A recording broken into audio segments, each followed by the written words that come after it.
the Donegal Sport Hub Donegal Daily Championship Podcast. And you're all very welcome to our podcast, brought to you in association with Donegal Construction in Boston, Massachusetts. Thanks again to Paul Freed for his support, and thanks to John Harron and Danny O'Donnell for joining us. We're going to be looking back at the semi-final action of last weekend and forward to the intermediate and junior finals of next weekend, so there's plenty of action to talk about. We're going to start with the senior semi-finals, John. Gweedore 7 points, St Eunan's 8 points, Dungloe 9 points, St Michael's 8 points. Not riveting stuff at the weekend, I'd have to say. Definitely not, Charlie. It was poor stuff, I suppose, from a St Eunan's point of view. When we St Eunan's hat on, just delighted that we got over the line again and we're in a county final. It's a step closer to a county title, and that's what the boys have been aiming for all year, Charlie. But the quality of the football on Saturday night was poor stuff from both teams. You know, I think Gweedore will be looking at it in reflection and thinking they'll never have a better chance of beating St Eunan's. Not that it's a massive game, no, a big upset for them to beat St Eunan's, but I still think they'll look back and say St Eunan's weren't good on the night and we still couldn't beat them. You know, St Eunan's Cherries seemed to be playing with a lot of nerves.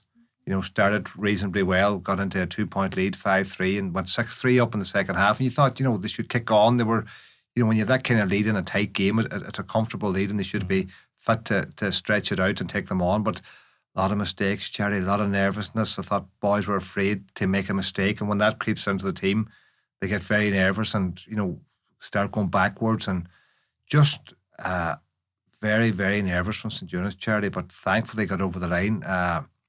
You know, I thought Keelan Ward had a good game, Cherry. He came back onto the team and I thought he played well and he's put his hand up, you know, for selection for the county final. And, you know, sometimes I'm critical of Keelan because I know how good he can be. Yeah. And like when we won the championship in 2001, he was a player of the championship, you know. So it's good to see Keelan putting his hand up and having a good game. And we need bigger games, Charlie, from our bigger players. I think Niall O'Donnell has to give us a lot more. He had a poor enough game the last day.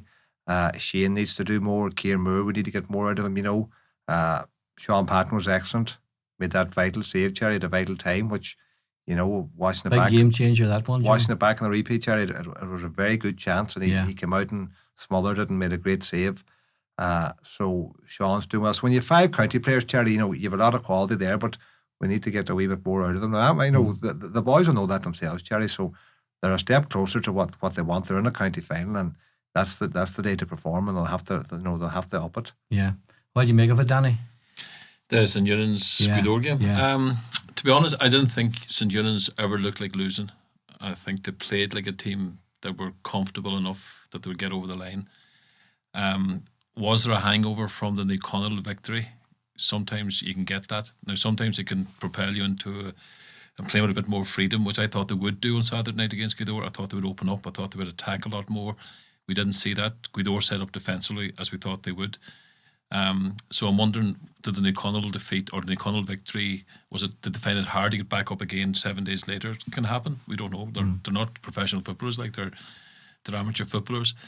St Eunan's on the night, I was disappointed, if I'm being honest, in the moments when, like, to me, Eunan's have probably, we don't rate their defensive work enough. I think they're very strong defensively, individually and collectively. And as a result, they get a lot of turnovers in that defensive third. And with the kind of profile of player they have, I thought they would send more players up the field in transition. I know they're trying to kick past the ball into Niall O'Donnell more often, then it's hard to get up and support him. You might only get 2 or 3 lads up there. But I think if they could just let loose and get lads ahead of the ball through the hands, they could cut teams open a lot more than they are. Because there were moments on Saturday night when they could have done that. And once Gweedore got back into any type of defensive shape, St Eunan's seemed to be quite happy to slow the thing down and go into what we've seen over the years with that possession-based game, the slow attacks. But having said all that, it's still, I know John said it was tough to watch, but modern day football is hard to watch when both teams match up against each other with man markers. Like I watched a lot of county players, for example, being man marked over the last couple of weeks. And that's a difficult job, no matter how good you are, if somebody's in your jersey the whole game. And in the modern game, you're not only man-marked, but even you get away from that man-marker, you're running into a defensive 13 or 14 bodies. So it's very hard for big players to impact the game. We saw that with Michael Langan the following day. But I just felt Unions were comfortable without ever looking like losing, except for that last 5 minutes where, as John said, the young lad McEntee comes across. I think he could have actually squared it. Now, it would have been a difficult enough pass to execute, but it was on because there were two good old lads flying in through the 6-yard box. If that hits the net, you can't blame him for taking the shot on, but Danny, can you? No, he was one-on-one, the keeper, but he was up against Sean Patton, I suppose, as well. He was right to take it on. There were 2 points down. That would have put them a point up. Yeah. They then they had the Darragh Wheel had the shot at the end to try and get the equaliser. Look, as I said, Unions didn't look like losing until they nearly did, and we saw that in the O'Connell game as well. They were comfortable enough, 4 points up. The O'Connell came back strong in the second half and went ahead, and St Unions had to eke out the result themselves. Do you think, Danny, the expectation people have of St Unions is playing hard on the players? That people are looking at St Unions and saying should won the championship, not necessarily should won it, but should be there or thereabouts. Is that preying on their minds, do you think? Yeah, look, it's possible, Charlie. I would know some of the players come through on the raids and everything else, and they've always had that expectation. Every Unions player plays under a certain level of expectation. That's always been the way, John. You know that yourself. You're expected to be in championship finals. You're expected to win county finals. But I think they're old enough to know that that's the expectation. The youngest player in that team, I think, is the captain, or Kieran Moore, the 22. Kieran Tome's only 22. Owen Dowling's 22. Kieran Moore's 22. The rest of them are older than that. So they're around long enough to know to live with that expectation and deliver. But I don't think there's anything holding them. John mentioned nerves. Maybe there's a bit of nerves because Unions would normally be in a lot of county finals, winning a lot of championships. They've only won 2 in the last 10 years, 21 and back in 17. So there's always pressure on them. But going back to the Gweedore performance on the night, I agree with John. Gweedore will have regrets in terms of when St Unions weren't putting them away and they were able to stay in the game. I mean, they had a lot of shots, John. A lot of shots. Now they weren't getting Ethan Harkin on shots, and they weren't getting Eamon Collum on shots. So Unions had tied them 2 up. So it was left to maybe De Borca to get shots away, or Darragh Wheel to get shots away. Rory got shots away. Yeah. But sometimes they were shooting from maybe not the best position. They could have maybe worked another pass or 2 if they could. But them 2 men I'm talking about, Ethan Harkin in particular, had a really quiet game and was actually taken off before the end. So Unions will tie you down in terms of your forward threat. And you need to have more than that then to get over the line. You see, Terry, what I come back to, it's probably unfair on the Unions players, and you're right about the expectations. We do expect a lot of them, and there's a lot of quality players there. And maybe we expect this lovely, free-flowing football and going at it. And maybe it comes back to maybe the 21 final where we won, where we blew Glenties out of the water. And that might have been a one-off. You go back to last year's county final, Charlie, between Niamh Connell and Gweedore, and the game was over after 10 minutes because I said it here in the programme. I think Niamh Connell didn't really rate Gweedore. They said to themselves, we'll beat these boys. We have too much quality for them. Yeah. And they went at them and they blew them out of the water. Now, that might be unfair in Gweedore because Gweedore have come back this year and they've proved to be a good team, and they're probably, looking at Ronan McNeil's interviews, they probably are improving. They're getting better year by year because their performances this year, they only got beat by a point by St Unions. Last year they were well beaten in the county final. So, that's probably a wee bit unfair. But maybe the expectation with some of the St Unions supporters would be, why can't we do what Niamh Connell did and blow Gweedore out of the water? Go at them early, with the monkey off our back of beating Niamh Connell, go out here, put Gweedore to the sword and beat them by 6 or 7 points. Now, maybe that's probably me being a wee bit arrogant, Charlie, and being unfair in Gweedore because they are improving, and, there was nothing in it, and they've beaten St John's in the championship already this year. They beat us in the league. Gweedore got to a league final. But even in that league final, and I know it's only a league final, Niamh Connell had no bother with them in O'Donnell Park. Yeah. They took them at their ease. Yeah. Now, I know it's a league final, it's totally different, but at the same time... But John, have we reached a stage now where the fear of losing is greater than the hope to win? Probably. I hope not, Cherry, but there certainly seems to be a bit of that. Yeah. Certainly seems to be a bit of that. I don't know if there's a fear of losing. I don't think players are scared of losing. I do think that... Well, they're scared of making mistakes. Possibly, yeah. Because and this feeds into the whole lot of them. And so if the whole 15 are afraid to make mistakes, well, then no one's going to take a chance. But the problem, John, is coming from the style of play that's in the game at the minute. These new rules hopefully will change this. But if you got 13 or 14 behind the ball, that mistake is going to mean a counter-attack against you, which could result in a goal against you. So that's where the fear comes from. Yeah. And so Units have been playing against that type of football. I'm sure they've done it on their age. I mean, most teams set up defensively against them. But go back to my original point, I just thought they would have opened up a wee bit more on Saturday night in particular.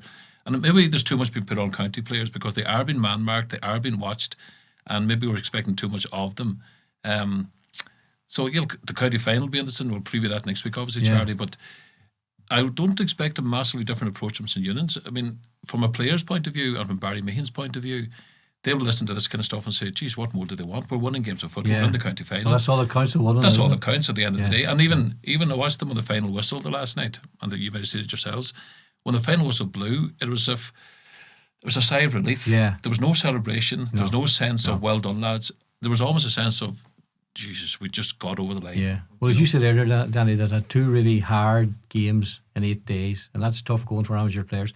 Both going to the wire, and both games the result could have went the other way. In both of those and if you games. think, Charlie, as well, at the start of the championship campaign, they had to get up to a very high level psychologically and physically for the Kilcar game and then the O'Connell game. So they probably had to peak, knowing the draw. They knew them 2 games from a couple of weeks out, so they had to peak for that. Then there's going to be an obvious drop off those 2 games. Then to pick it back up for the O'Connell in the quarter final. Maybe there's a wee drop again for the semi final, and maybe another pick up again for the final. Who knows? But it's not easy when you're playing all the big teams. I mean, they played Gweedore twice, and O'Connell twice, and Kilcar. Yeah, they're 5 tough games, no matter who you're playing, and they have 2 other games on top of that as well. So let's move on then to Sunday, Dungloe, St Michael's. We felt it would be a 50-50 game, and that's the way it turned out. St Michael's scored 8 points, 1 point from play, in basically the first minute of the game, John. The rest of their scores came, but they still could have won it if Daniel McLaughlin's shot had gone into the net rather and hit the post. Yeah, and if they had taken some of their chances, well, they missed a lot of chances, Charlie, in that second half. You know, when Dungloe went 8-4 up, it looked like they were home and hosed. They were well in control of the game, and then for the next 20 minutes, St Michael's just owned possession, kick out after kick out. Dungloe couldn't win possession, Charlie, being concerned for them, and St Michael's owned the ball, and shot after shot went wide or dropped short, or they got one back, and they went another 4 or 5 minutes kicking wide, but they owned possession, Charlie, but they just didn't have the quality to get the points. But some of the chances now were easy, so they'll be kicking themselves in Creasland and Dunfanny this week, Jerry, because they, all right, to give them credit for getting back into the game, but when they were on top, they should have capitalised on all the If you score only 1 point in a game of that length, John, you can't have any complaints, really. They can have no complaints, but that's what I mean. They'll be kicking themselves because they've only themselves to blame for only, getting 1 point from play and the rest from marks and frees.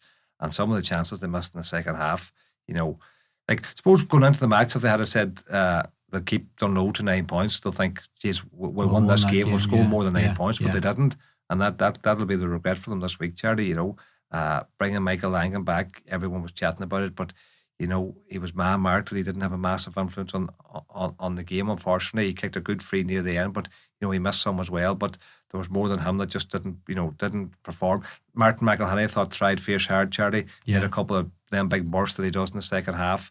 Maybe got a free, maybe could have got another couple of frees, maybe Enda didn't give them, it wasn't Enda, it was Mark Dory didn't give them, the contact, but just they were lacking a wee bit of quality, Charlie. And when you look at the St Michael's team, we were chatting about it in school today, a lot of them are 32, Charlie, or 33. I think there's 7 or 8 of them, so they're quite an old team. And them boys have been around a long time, and maybe it was the last hurrah for them, and I think they'll be very disappointed that they didn't get another county final. Yeah. What'll Dungloe take from it, Danny? I mean, the relief of getting to a final, obviously, is the obvious thing, but that's the first time in 60 years they've been in a final. But will they be satisfied with the performance, or will that not matter? It's only a matter of just winning a semi-final and getting to a senior final. I think they'll be very happy with the performance, Charlie, because going into it, most people would have put, I said here last week, I made St Michael's slight favourites, and that was without the Langan factor. Yeah. I think when most people heard Michael was at home, it swayed people's opinion very much towards St Michael's. And on the day, if St Michael's had converted some of those chances, I think their efficiency was down at around 40%, whereas Dungloe was up at 75%. And that's credit to Dungloe, that every chance they created, they more or less nailed it. 3 out of 4. Yeah. They will be concerned, I suppose, Charlie, with the last 10 minutes of the match, where I think they did struggle with the press that St Michael's put on.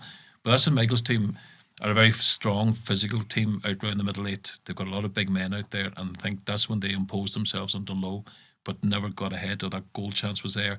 And then Dungloe hit them on the counter-attack and got a very good score from Barry Corner, from Dylan Sweeney just before that. Yeah. So they'll be very happy with the performance. They'll be very delighted with the result. And to that group of players, Charlie, in 2000, they were relegated from the senior championship for the first time in many, many years for Dungloe. And it didn't go down well at the time. I know that from being down there. And that team had to pick themselves back up, and Desi Gallagher to pick himself back up and come back. 2020, sorry, 2020. That's right, we spoke about that. They had to bounce back. They got to an intermediate final and didn't, remember, they lost the replay. Yeah. They had to bounce back from that and won the intermediate title. They ran Gweedore close last year in that prelim quarterfinal I think it was. Yeah. And now this year they're coming in, and I said this before, their age profile, their conditioning, their fitness, they're a formidable enough team. Now, the draw has been kind to them. There's no point saying otherwise. I mentioned earlier who Eunice played in the 5 games. Dungloe have had a kindish draw, but you can only beat what's in front of you. And other teams have had a similar type draw and haven't been good enough to beat those teams. No. So Dungloe, the big scalp was Glenswilly. That gave them huge confidence. They didn't fear St. Michael's, and they went after St. Michael's. I think they were 4-3 behind and went 8-4 ahead in a 6-7 minute period, the start of the second half. And what really impressed me about them, and there's something Eunice going to have to watch in the final, when they decided to press on Mark Anthony McGinley's kick out, they didn't mind him going short, but once he went short, they went after that player with huge intensity. Yeah. They turned Mark Anthony McGinley over once for it. They got a free in for it. Half, They turned somebody else over on the sideline, got a score from it. So they have the physical conditioning to go after a team when they want to go after them. Now the concern will be the 20 shots given away, the free kicks given away. But if they can tidy that kind of stuff up, they do have players that'll trouble St. Eunice. They do have good. Then I've said these Corn boys are good players. Barry Corn did a fantastic job on Michael Langan at the weekend. Darren Corn drives him hard from midfield. They have a physically strong defensive unit, and they have, and the likes of Donegal and Dylan Sweeney, different type of forwards to what most teams have. They're small, diminutive, tricky players. Big Conor Green at full forward, so they have a lot of stuff. You don't get a county final, Charlie, unless you're a good team. No. This idea that you get there by accident doesn't happen. You've got to be a good team to get there. Well, the man told me, Charlie, I don't know how true it is, but he's a Dungloe man, so I'll take his word for that. He said, they feel that from 1 to 9 they've got as good as in the county, and that maybe in the forwards maybe lacking a wee bit. But he said that they've been training twice a week in Sligo. Yeah, in Sligo, since January. So I didn't know that. So that's big commitment, Charlie. You have to take your hat off them. A lot of teams, I know Unions do it, and different teams will go to Garvaghey or that to get the Dublin boys in Belfast, but that's only around this time of the year. They're not doing that since January. So after Dungloe doing that since January, hat off to them. They're putting a serious effort in, and they obviously have a bit of ambition, and they're in a final. So fair play. We'll talk about it next week in more depth. The only thing, Charlie, you might need to get someone else on, because a man texts me, says Charlie Collins would need to get some new guests. He says he's got the chairman of St. Eunice and the man that hates Dungloe. So I never said I hated Dungloe, John. Well, he said you hate Dungloe, Danny, so I think I have a good balance here. I'll stick with you for another week. They're fellow Rosses too. Exactly. Next week will be our last week anyway. Danny said the last time Dungloe won the championship, it wasn't Dungloe, it was the Rosses. That's right. Oh, that's a fact. No, we won't make any changes this late in the game, John. It doesn't make any sense. The B semi-finals, Gweedore won 15, 4 Masters 2-9. St. Eunice won 8, Neve Connell 7 points. So it's Gweedore and St. Eunice for the B final. That's going to be on the weekend after next as well. Relegation games, guys, we'll just deal with them here. First of all, Cloughaneely 5 points and Knowles 2-7. I was out at that game, Danny. I'm not sure if you were at it or not. No, I didn't make that one, Jody, no. Cloughaneely got 4 points in the first 15 minutes. They lead by 4 points to 1 and only scored 1 point for the rest of the game. Yeah. So Knowles were the better team on the day. Not hugely impressive, but Pattern Mogan made the difference with a goal and a couple of points. And there was a good contribution from 2 or 3 others, but he made the difference really, and they won it. So disappointing for Cloughaneely after coming back up through intermediate to get into senior, but maybe better for them to build from intermediate now for another couple of years. Yeah, they'll be disappointed, Charlie, because it took them a couple of years to win that intermediate title, and they won it. Now they're back down to intermediate, but the writing was on the wall for them during the season. We played them in a league match, threw them out there, and they were struggling at that stage. This was midsummer for numbers. Immigration was hitting hard. Injuries were impacting on them. Blake McGarvey didn't play much. Jason McGee didn't play at all. No.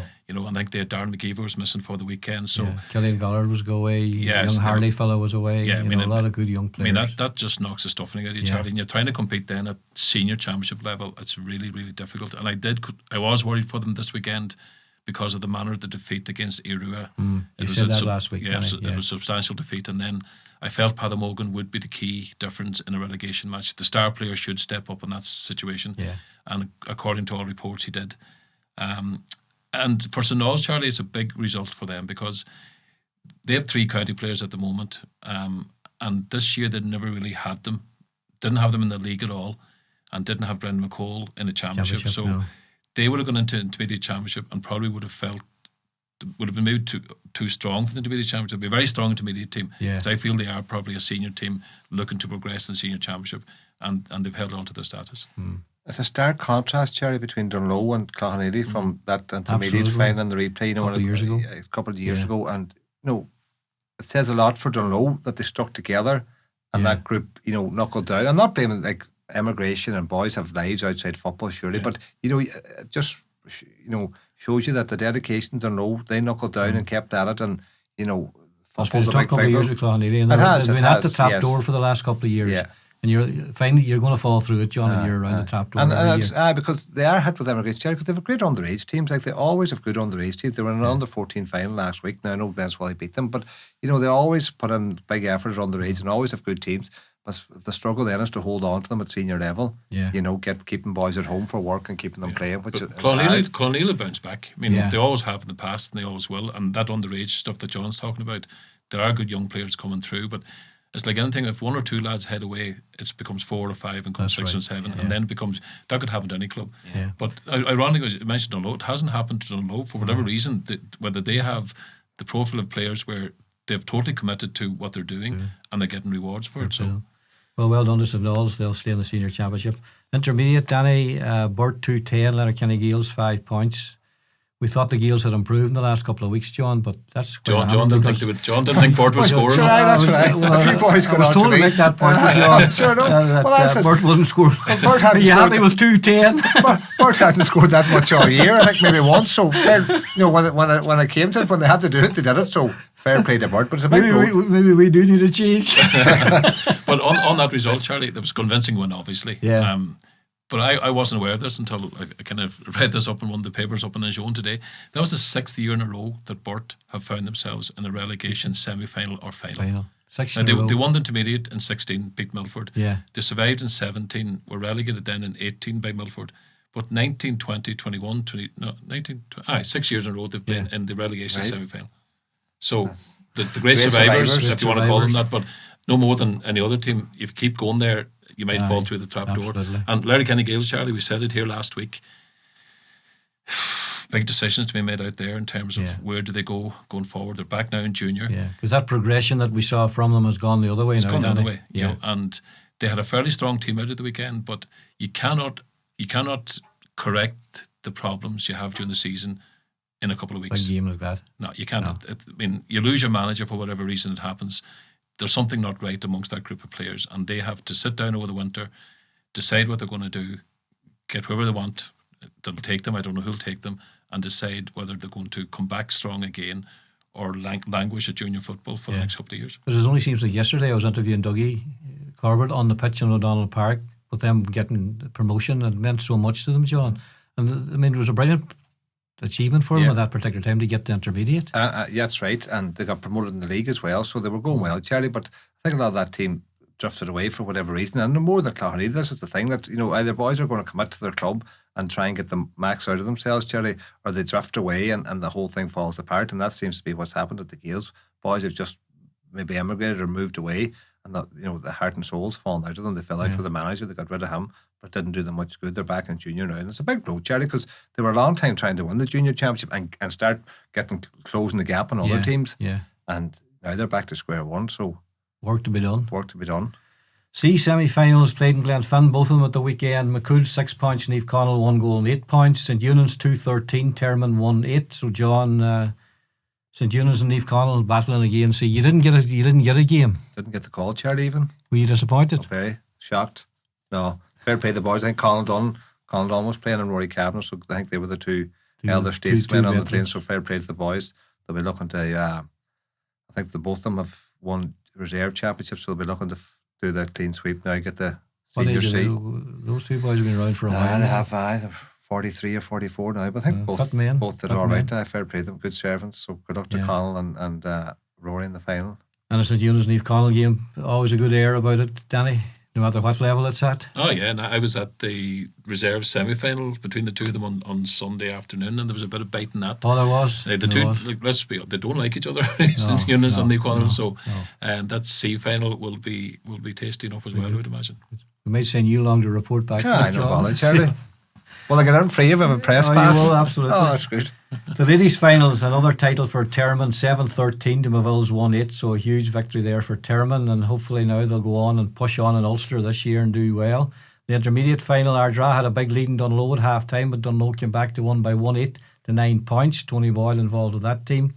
In the junior A, Downing's too strong for Muff, 6-12 to 9 points. And in the Shield, senior Shield game, it was Glenfin 1-9, St Noel's 9 points. In the Junior A Shield, it was Kilcar, 2-10, Urris 1-7. So well done to Termon.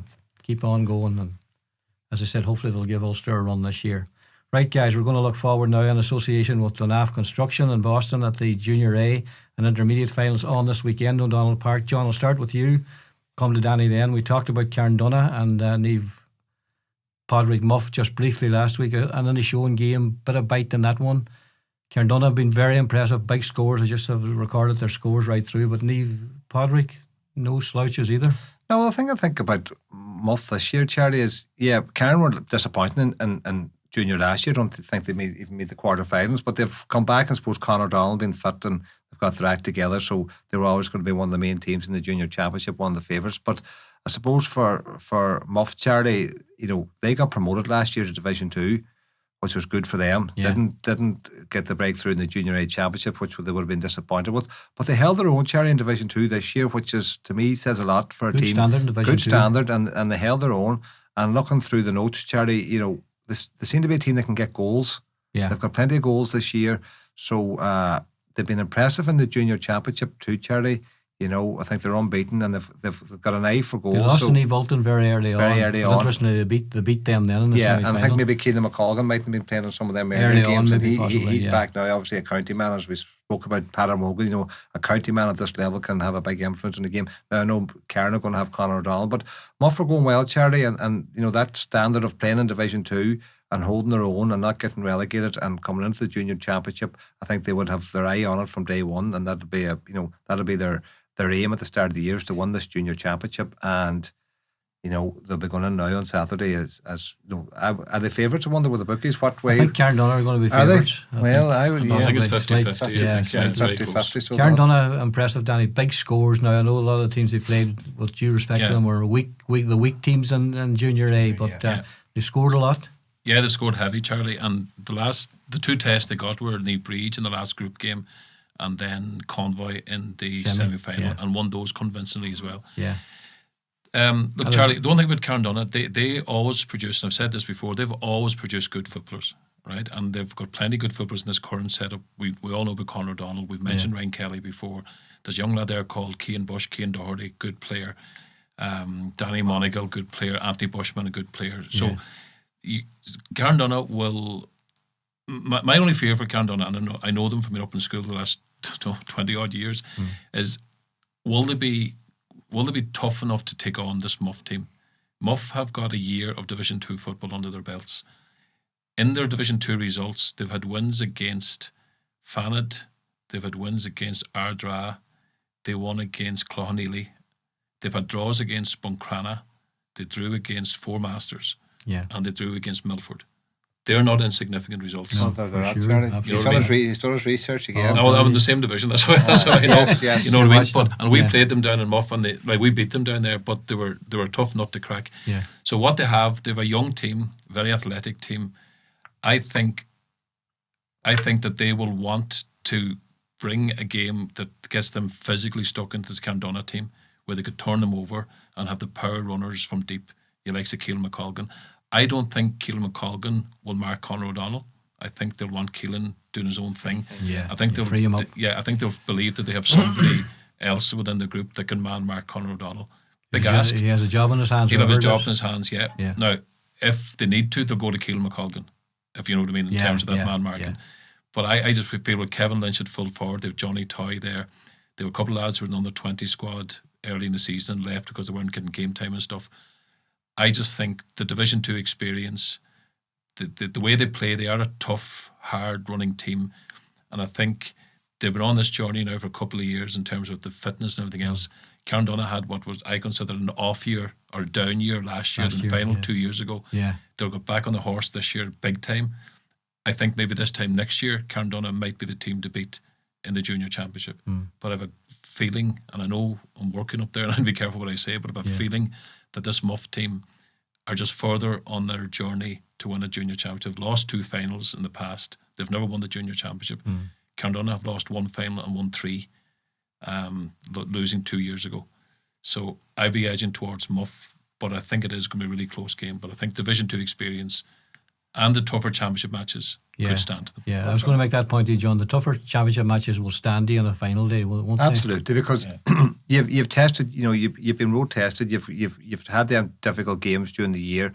The manager's had a look at boys against decent opposition. He's tried subs out. He's tried different things. And when you're playing against weaker opposition, Jerry, which Carndonna have been, everything looks rosy. Yeah. Everyone's conceded a goal, I don't think, John, in the championship. Who? Carndonna. But the draw, no disrespect to the clubs they played against, but they wouldn't have been the teams that are considered a threat in the junior championship. Ní Walton had that more. But now, Ní Bríd and Convoy would have been, to be fair. Oh, yeah. And they put Convoy to bed very convincingly, 2-14-7 or something. And Convoy are a good, decent team. Oh, yeah. So that'll give Carndonna confidence. Last year we were talking about Convoy in terms of winning it, because I saw them up in Convoy. I can't remember who it was against. I was very impressed, and I was very surprised when they were beaten in the championship. Yeah. So now Carndonna coming in with plenty of hope, Charlie, and with plenty of confidence. But as Danny says, like some of them results from Muff in Division 2, like I didn't think they drew with 4 Masters. Yeah, first game up in Donegal town. Beaten. Oh, that's right. I remember that.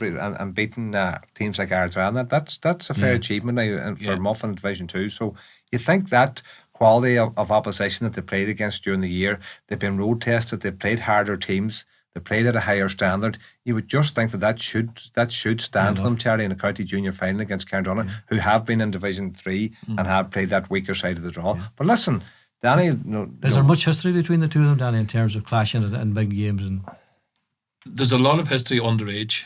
I mean, like I was travelling home from work today. You're travelling from Carndonna into Muff Parish. The two of them are neighbouring parishes. Now, there's not a lot of flags up yet. I'm hoping there'll be a few flags going up over the next few days and build some kind of atmosphere there. But it's a big rivalry, Charlie. I mean, Innishowen football, like Innishowen has its own regional competitions at underage, and they have their own their own reserve competition as well, I think, at times. So there'll be no love lost between the two groups. There's no doubt about that. And initially, I think Muff were going into it as favourites, but the chat up in Innishowen now is like Carndonna with the Conor O'Donnell factor and the win over Convoy and having 2 teams in the final, that the momentum's with them. So I think Carndonna will go out and they'll play, and they'll want to play, and they'll play in the front foot. But I just think the experience of Muff playing in Division 2 against teams where they've had to sit in and defend with numbers and break hard, that's the game plan they might bring to the game on Saturday. You go with them, John? No, I'll go for Muff. You're going for Muff? Both of you going for Muff then? Yeah. Interesting. Carndonna are in the Junior B final as well. They're taking on the Warwick and Convoy. That game's at 2 o'clock in O'Donnell Park on Sunday, and the Junior A final between Carndonna and Niamh Padraig Muff is at 4 p.m. in O'Donnell Park. And we're back in the O'Donnell Park on Sunday for the Intermediate B and Intermediate A finals. There's a press conference tomorrow night, Danny, and I've heard today that Niamh Columba won't be attending because they're training. I know it's late in the week, but is that a message from them saying they have more important things on their mind? Possibly. I do know they train on a Wednesday night, to be fair. That's the night, because surely they could find 1 or 2 to send to Convoy. It might be one of those situations where they're training in Tyrone or something. Who knows? I don't know where they're training. Or something. Possibly. So it might be something that's prearranged. A lot of their guys are away. Yeah, a lot of them are away. So it might be something prearranged. And it's also maybe a distraction they don't feel they need. 4 days out from a county final or 5 days out from a county final. So I wouldn't read too much into that. Maybe it's a bit late in the week to be asking them to go towards press comments. But in terms of the final itself, Charlie, I think it's going to be a really interesting match. Termon, to me, are favourites going into it.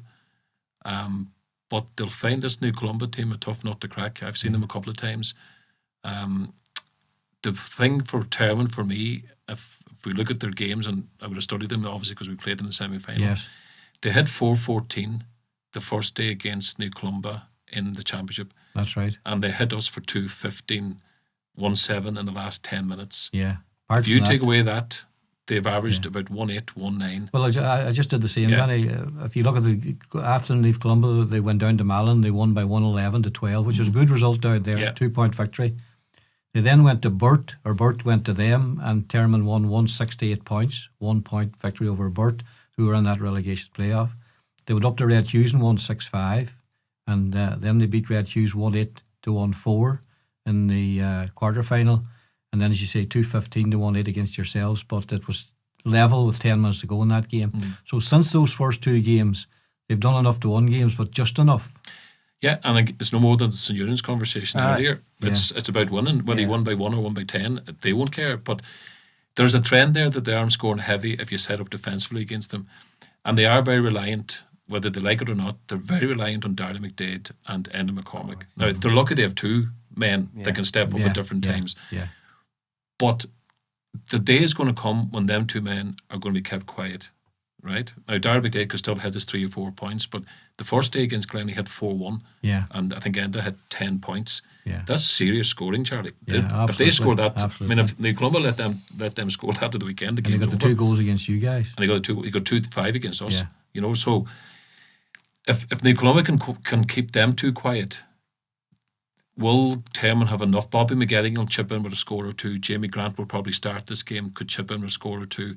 Is Cian McMenamin fit to start? Because he's another player that can score for them. Yeah. Ryan McFadden was quiet against us. When he chip in with a score or two, because if them two boys up top are kept quiet, they're going to need a bigger spread of scorers to get to your 111, 112 to win a county final. Now, New Columbia, as we know, have always produced good man-marking defenders over the years. The big question there is Philip Doherty fit? Now, he didn't play in the semi-final. He would be probably earmarked to pick up one of them. After that, they probably will trust their system a wee bit in terms of getting bodies behind the ball and try and crowd the spaces and hit on the counter-attack with an Aaron Doherty, for example, and Eric Carr. But then, if you're Termon this week, you're trying to pick your team, you're trying to guess what Glen will do or New Columbia will do. Well, we talked last week That about high the ball possibility of in. the high ball in. They're going to do that. They're going to use that because they used it to good effect in the semi-final. They used it to very good effect in the semi-final. Now, was it something they just saw a weakness in Malin and went after it? Do they see the same weakness in Termon's full back line? Or is it a case where they don't care if there's a weakness, they believe in their own strengths? Yeah. So Christopher Bourne will be in a full forward, Paddy Bourne will drift into full forward. What happens then is you make your players drawing back towards the full back line, and then Aaron Doherty and these boys get a wee pocket of space around the D. Shane Callahan is a good forward. Yeah. Well, So- if I was Glenn Colmkill, I would certainly go with that tactic because it was something that they definitely planned for the Malin game, and they were very good at executing Yeah. it. You know, you can have Paddy a Bourne plan. was up the field very early in that They game. got 2-4 off the long you can, ball. so you can have a plan all you want, but you mightn't be able to execute it. But they were very good at executing that ball from outside the 45, outside of the boot, that nice hanging ball across, Yeah. and they delivered 6 or 7 of them, and they were lovely, and they got a lot of joy out of it. So whether it was a weakness in the Malin defence that they identified, I don't know, but I would certainly try a few of them on Sunday against Termon because it's something that they're good at. They have planned, and they should go for it again. And if they get a bit of joy, well, they'll be delighted. And if not, well, then maybe they'll have a plan B. But it's a good, they executed the plan very well against Malin, and I think, why not try it again? Because They've been involved in some tight games as well after that defeat. I mean, they won everything, but some of them not that convincingly. And even that game against Malin was in the melting pot for a long, long time. Although Malin only came into it late in the game, they made a run at it, but they could have won that game. Yeah, because they had momentum at the time, and it took, I think Malin had to miss a couple of chances before New Columbia could clear their heads a wee bit, and then they went up the field and won by 3 points. Charlie, it's a very hard game for me to call this one because we've seen Termon in the past playing with this type of pressure where they're expected to win, and it's not just coming from us or other people. It's themselves. Oh, They're it's saying on it themselves, themselves. very much so. They're saying that we need to get back to senior football. We've 3 teams in finals, building a new club. All that's the whole jargon out there at the minute. Yeah. And that's fine, and it motivates the players, and they realise they have to perform, and this is their chance. This is their chance now to get back to senior football. They've, along with ourselves, Charlie, they have played 3 intermediate finals and won all 3. New Columbia have played 2 intermediate finals and lost both. So something's going to have. New Columbia's going to have to change something to win it at the weekend. But an Columba team in the final, they didn't perform well 2 years ago against Dungloe. Oh, they were very poor. Yeah. Well beaten. It was 111 to 4 points. Poor that day. Very poor. So if nothing else, Brendan Doherty will be asking them to get a performance and see where that takes them. Where I think the psychology in the other dressing will be, we have to go out and win. This is our time. Let's go and win it. Let's go and win it. Whereas the Columba may come in a wee bit less pressure. Let me go back then in relation to Termon. Can we talk about what we talked about earlier on, the expectation and the pressure that goes with it and the effect that has on players? Is that a possibility? It could be, No, I think so, Charlie. It has to be, because no more than the St. John's, I'd say there's Termon supporters looking at them and saying, Jesus, if we could, why can't we go up to Red Hughes and rip them apart and, put a score on them? Yeah. Why can't we go to Burt at home and I know Burt do set up the field, but why can't we go and beat them by more? Like Burt aren't, as you say, Danny, they were fighting relegation every year. Like we shouldn't be brought down to their level. We've better players than Burt, we've better players than Red Hughes. Why can't we cut loose and take these teams apart? I would say that's what the Termon supporters are thinking, and maybe some of the players. But then when you're inside the dressing room, Charlie, and them boys are training all the time, and Keita McDee is the manager, it's all about winning, and they're saying, no, we're not going to get ourselves caught by everyone attacking and taking pot shots when they shouldn't be on, and giving a team an end to the game when we can hold on to possession. Young. It is. Very young. Very, very young. Well, not very young, but they've been around 4 or 5 years now, but they're all only maybe 22 or 3 now, so they've good experience. Some of them were blooded, John. Remember in the senior championship? Remember in France, he played a lot of them, and they took a lot of heavy defeats in that senior championship. That's right. But it stood to them. They come back better and stronger for it. Yeah. But if you think back to the league, Charlie, they took an unbelievable hammering off Buncrana in one of the early league games. Was a 6-something? It was and I think whatever chance you had of Termon playing 15 on 15 after that, it was gone. It was more a case of we need to get better defensively, and the two teams will set up defensively the weekend. I don't have any doubt about that. It'll be cagey, very cagey early on. Teams, both will take the opportunity when they can press up to press up, but in general, Neil Columba will be concerned about Darragh McDade and Enda McCormick's threat. Termon will be concerned about the high ball coming in off Paul O'Hare and boys like that, so they'll drop back and top their full back line. So space will be limited early on. It will need a team to get ahead. Now, Neil Columba have goals in them because of the running power of the likes of Aaron Doherty and these lads. Philip Hegarty coming from, not Philip Hegarty, I think it was Pádraig Hegarty, playing at half-back, Noel's son. He's a dangerous player going forward, so they have a goal threat in them. I think Neil Columba will need to be at the very least level go down the stretch or even ahead and then play on Termon's nerves. But Danny, do you think these teams have a plan B? They all seem to plan for staying in the game, but once they go behind, like if a team goes 3 or 4 points behind in the second half of a county final, have they got a plan B where they're going to say, right, from dropping in, are we all going to push up in the kickers? Are we going to go man to man and we're just going to go for this now for the last 50 minutes? The phase throw caution to the one. Is that gone completely from football now, Danny? It's not gone completely, Charlie, but John won't like this word, but you'll hear the word process a lot. Trust the process, trust the game plan. If you believe in the game plan, then you stick with it. Even you're 4 or 5 points behind. Jesus, you can't tell me. You can't. When I know what you're saying. You won't throw caution to the wind then, because the game slipped away for you. But that might be the last 10 minutes, not with 20 minutes to go. And then the atmosphere of the weekend. Neil Columba are a very well supported team in terms of everybody in the parish will come out between the two parishes, whatever. Termon, we know, will bring a big crowd because they're next door to Letterkenny. It should be a good atmosphere. They're vocal. And for me, Neil Columba's best chance will be to play on Termon's pressure. Be ahead or level with 5-10 to go down the stretch, as they say, and see where it takes them. I think if Termon build a lead, I think Neil Columba could find it very difficult to pull that back. So, John, there's no such thing now as go out and try and win the game rather than not lose it. Is that gone now completely? Well, it seems to be, Charlie. It seems to be like if you get the ball, as Danny says, there's a process. You go up one side, you come back, you go the other side. You're waiting for a pocket of space, and then if the man is in the right place, he'll shoot, and if not, they'll start again, and they'll start again. So it's very much that, Charlie, that and people like Danny, who's managing teams, do you blame for that, John? Well, this is my defence of people like Danny, because they're putting the time and effort in, Terry. They are training the team 3 nights a week. Just on that, and manager's defence, you can have all the plans you want, as you said, John. And Termon or Neil Columba could plan to go out this weekend. We're going to press up 15 on 15. We're going to play front foot football.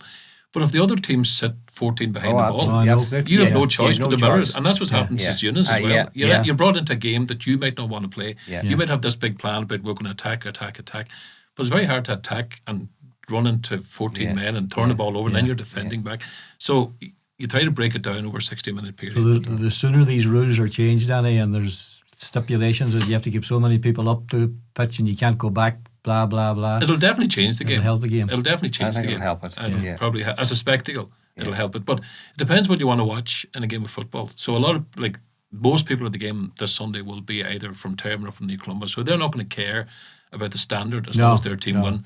But for me to go along to watch that match, I don't mind how they play. I'll be intrigued by the matchups, how they break the stuff down, how they turn over, where they press the ball.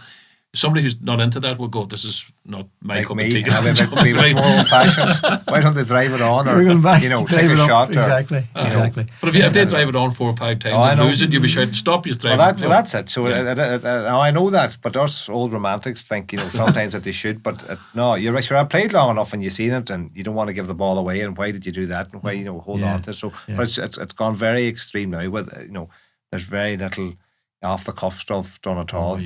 But fitness levels are so high as well that teams close down spaces really quickly and counter-attack really I know, quickly. it's impossible.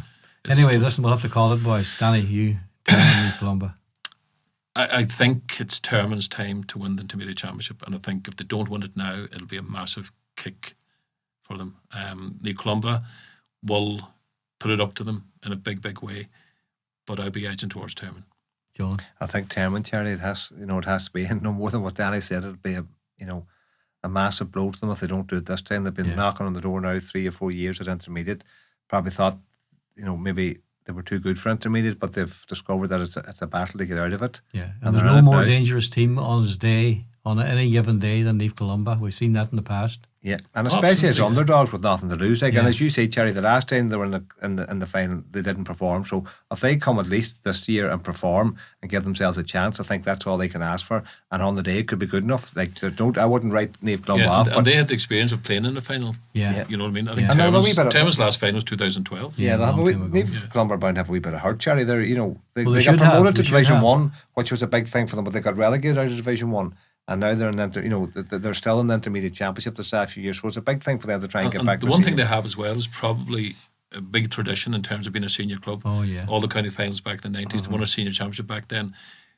The older brigade in that area will want them back playing senior football, so there will be an element of pressure on the Columba players to get back to compete with Kilcars and the Killybegs, their neighbouring clubs.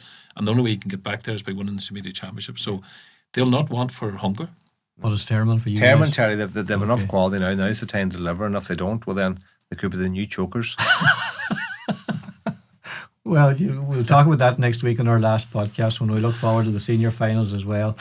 That's it from us for this edition. Thanks to Tommy Conway here at Full Tilt Studios, as always, for looking after us very well. And of course, thanks to Paul Freed of Donegal Construction in Boston, Massachusetts, for his support and sponsoring our programme. Thanks to Danny and John. I think we'll hold them together for one more week. They're doing a great job, and I hope you'll join us next week again. Thank you very much. The Donegal Sport Hub Donegal Daily Championship Podcast.